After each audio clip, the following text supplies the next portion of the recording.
পিতৃক চিনি নোপোৱা এজন পুত্ৰ হৈছে ডক্টৰ। বেছি দূৰতো নাথাকে, পুত্ৰ থাকে গুৱাহাটীত আৰু পিতৃ থাকে যোৰহাটত। আৰু যেতিয়া পিতৃ অসুস্থ হৈছে, পুত্ৰলৈ ফোন কৰিছে যে তেওঁ অসুস্থ আৰু পিতৃয়ে তেওঁক সুধিছে যে পাপাক চিনি পাইছেনে? তেতিয়া কৈছে কোন পাপা? সঁচাই বৰ আচৰিত এইখন পৃথিৱীত নিজৰ সন্তানে নিজৰ পিতৃ মাতৃক চিনি নাপায়।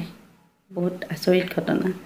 সঁচাই এই পিতৃয়ে পুত্ৰলৈ কেনেধৰণৰ ফোন কৰি কি কৈছে এই সকলোখিনি মই আপোনালোকক শুনাব বিচাৰিছোঁ। ইমান ডাঙৰ চাকৰি কৰি কি হৈছে? নিজৰ সন্তানে পিতৃক পাহৰি পেলাইছে। তাতকৈ এজন যদি খেতিয়ক হ'লহেঁতেন তেওঁ নিশ্চয় এনেকুৱা ব্যৱহাৰ নকৰিলেহেঁতেন হয়তো পিতৃ মাতৃক। কাৰণ আজিকালি কম শিক্ষিত ল'ৰা ছোৱালীয়ে পিতৃ মাতৃক বেছিকৈ শুশ্ৰূষা কৰা দেখা যায়। গতিকে চাওকচোন ভিডিঅ'টো, সঁচাই বৰ বেয়া লাগিলে। Hello' hello' hello' hello' doctor Anorjyoti Bordoloi নেকি? হেল্ল' ডক্টৰ অনৰজ্যোতি বৰদলৈৰ লগত কথা পাতিছোঁ নেকি বাৰু? হয়, কৈ আছোঁ।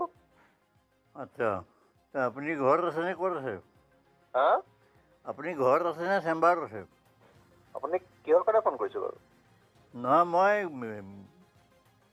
আপোনালোকৰ কথা এটা ডিছকাছ কৰিবৰ কাৰণে ফোন কৰিছোঁ। কওকচোন কি হৈছে? আচ্ছা, মই পাপাই কৈছোঁ। কি কয়? পাপাই কৈছোঁ, পাপা। হেল্ল' মই পাপাই কৈছোঁ, দেউতাই। কোন papa? Papa Pratap Chandra Bordoloi. Hello' মই প্ৰতাপ বৰদলৈ কৈছোঁ। অঁ, কওকচোন। মই শিখ বেদৰ পৰা কৈ আছোঁ। শিখ বেদ? অঁ, মই শিখ বেদৰ পৰা মই কথা পাতিব বিচাৰিছোঁ। অঁ মই এটা ইম্পৰ্টেণ্ট কথা ডিছকাছ কৰিব বিচাৰিছোঁ।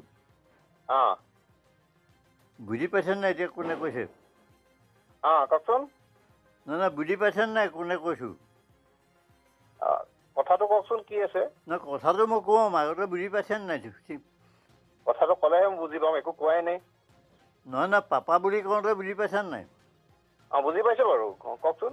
আচ্ছা, এতিয়া কথাটো হৈছে কি, মই শিখ বেদত আছোঁ। মোৰ অৱস্থাটো খুব বেয়া আৰু মই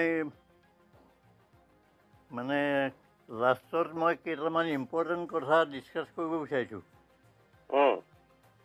মই মোৰ ফোনটোৰ পৰা মই কেইবাবাৰো ট্ৰাই কৰিলোঁ, কিন্তু নাপালোঁ। বিজি দেখুৱাই। এতিয়া কথাটো হৈছে কি, মই আজি বহুত বছৰ দেখা শুনা হোৱাই নাই। মই এই লাষ্ট মমেণ্টত মই মুখখন চাব বিচাৰিছোঁ, লগতে তোৰ কিবা নাতিপুতি হৈছে যদিও মই তাহাঁতৰ মুখকেইখন চাব বিচাৰিছোঁ। মোৰ অৱস্থাটো খুব বেয়া। মই এতিয়া বিচনাতে পৰি আছোঁ। এতিয়া ক'ত আছানো তুমি? মই আছোঁ যোৰহাটত। ক'ত? যোৰহাটৰ ক'ত? যোৰহাটৰ মই এই অমৰাৱতী আশ্ৰমৰ এজন এক্সিকিউটিভ মেম্বাৰৰ ঘৰত আছোঁ। আচ্ছা। ইম্পৰ্টেণ্ট কথাটো কি, যে ইমান দিন দেখা নাই, সেইটো যদি তোৰ কনচিয়েঞ্চে যদি এলাউ কৰে, তো মোৰ লগত অকণমান কথা পাতিবলৈ সময় অকণমান উলিয়াব পাৰিলে ভাল। আৰু যদি কথা পাতিবলৈ মন নাই, তেতিয়াও মই একো হেৰি নাই, আৰু মোৰ কোনো চিম্পেথিৰ কাৰণে মই ফোন কৰিব বিচৰা নাই। মোক কোনো টকা পইচাৰ হেল্পো নালাগে। মই খালি মোৰ জীৱনৰ লাষ্ট ষ্টেজত মই অকণমান মুখকেইখন চাব বিচাৰিছোঁ। এতিয়া ৰেচপণ্ডটো কেনেকৈ দিয় সেইটো তোৰ ওপৰত কথা। তই কি ৰেচপঞ্চ দিয় সেইটো সম্পূৰ্ণ তোৰ ওপৰত কথা, মই একো জোৰ নকৰোঁ। গতিকে কথাটো সেইটোৱেই যে তহঁতৰ মুখকেইখনে অকণমান চাব বিচাৰিছোঁ, তোৰ পৰিয়ালনো কি হৈছে কি নাই হোৱা, তাহাঁতক এবাৰ চাব পালে মই অন্ততঃ শান্তিত মৰিব পাৰিম। এজন চিকিৎসকলৈ তেওঁৰ পিতৃৰ এই কাটৰ ফোন, য'ত তেওঁক অনুৰোধ কৰা হৈছে তহঁতৰ মুখকেইখন এবাৰ মই চাব বিচাৰোঁ। পিতৃ ক'ত থাকে, আনকি শিক্ষিত চিকিৎসক পুত্ৰই তাকো নাজানে, খবৰ লৈছে পিতৃৰ পৰাই।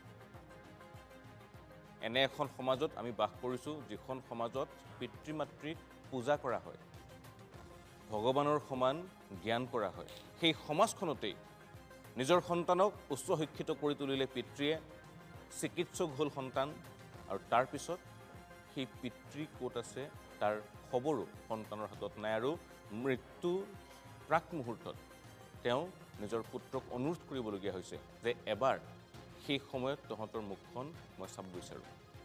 কিন্তু গুৱাহাটীৰ পৰা যোৰহাটলৈ সময় নোলাল তথাকথিত বড় মানুহ পুত্ৰ কন্যাৰ। পিতৃ চিকিৎসালয়ত ভৰ্তি হৈ থকাৰ কথা চিকিৎসক পুত্ৰক খবৰ দিয়া হৈছিল, কিন্তু গা নলৰিল সেই কুলাংগাৰ পুত্ৰৰ।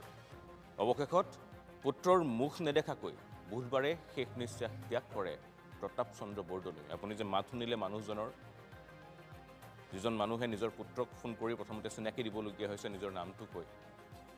দেউতাক বুলি কওঁতেও কোন দেউতাক পুত্ৰই প্ৰশ্ন কৰিছে। সেই প্ৰতাপ চন্দ্ৰ বৰদলৈ পুত্ৰৰ মুখ নেদেখাকৈ এই সংসাৰৰ পৰা গুচি গ'ল। কুলাংগাৰ কন্যাও নগ'ল সেই মৃত্যু শয্যাত ছটপটাই থকা পিতৃৰ কাষলৈ। আনকি পিতৃৰ মৃত্যু হোৱাৰ দুদিন উকলি যোৱাৰ পাছতো যোৰহাটত উপস্থিত নহ'ল চিকিৎসক পুত্ৰ আৰু কন্যা। এই প্ৰতাপ চন্দ্ৰ বৰদলৈৰ জীৱন এখন চিনেমাৰ কাহিনীৰ দৰে। কৰ্মসূত্ৰে তেওঁ গুৱাহাটীত আছিল, কিন্তু কেইবছৰমান পূৰ্বে তেওঁ যোৰহাটৰ পটীয়া গাঁৱত থকা অমৰাৱতী বৃদ্ধাশ্ৰমলৈ আহিছিল।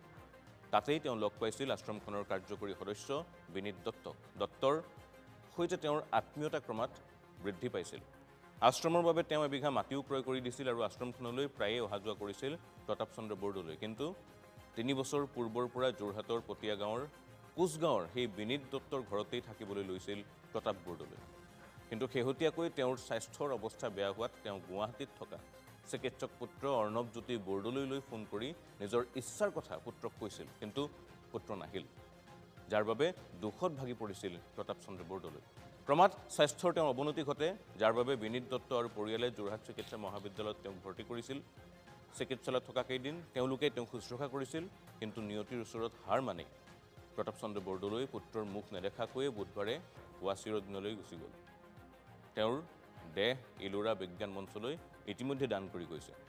প্ৰতাপ চন্দ্ৰ বৰদলৈৰ শ্ৰাদ্ধকে ধৰি সকলো ধৰ্মীয় কাম কাজ বিনীত দত্তৰ পৰিয়ালে কৰিবলৈ লৈছে, কিন্তু খবৰ ল'বলৈ আহৰি নহ'ল সেই উচ্চ শিক্ষিত চিকিৎসক পুত্ৰ আৰু কন্যাৰ।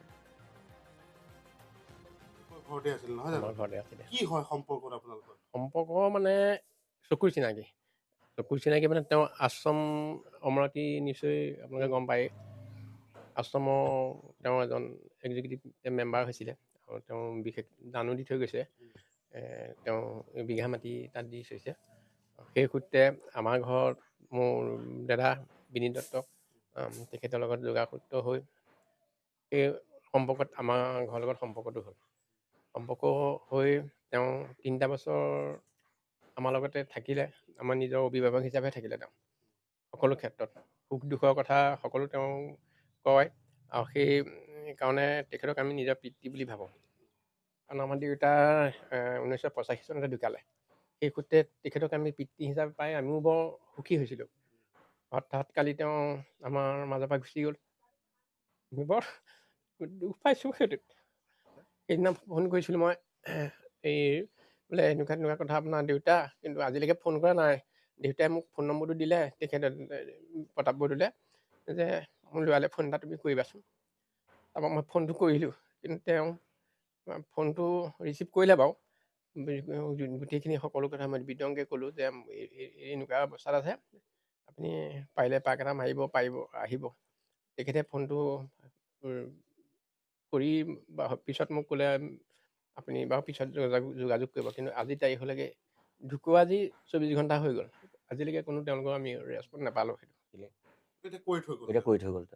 যোৰহাট চিকিৎসা মহাবিদ্যালয় তাতে চমজি লৈ NGOৰ সৈতে চমজি লৈছে। NGOয়ে তেওঁলোকৰ চমজাই দিলে। আমিও আছোঁ আশ্ৰমৰ মানুহখিনি। বেয়া লাগিছে চাগে আপোনালোকৰ? বেয়া লাগিব। আপোনালোকৰ অভিভাৱক হৈ থাকিল এজন অচিনাকি মানুহ। বেয়া লাগিবই আৰু তাৰমানে কি হয়, মোৰ প্ৰতি তেওঁ বৰ আন্তৰিকতাটো খুব বেছি। খোৱা বোৱা সকলো আমাৰ কিবা ঘৰত কিবা এটা যদি মাছ মাংস বনায় তেওঁলোক ফোন কৰে তেতিয়া হেৰি মই বনাইছোঁ দেই অঁ হ'ব মাছ মাংস মানে বৰ লোভ তেওঁ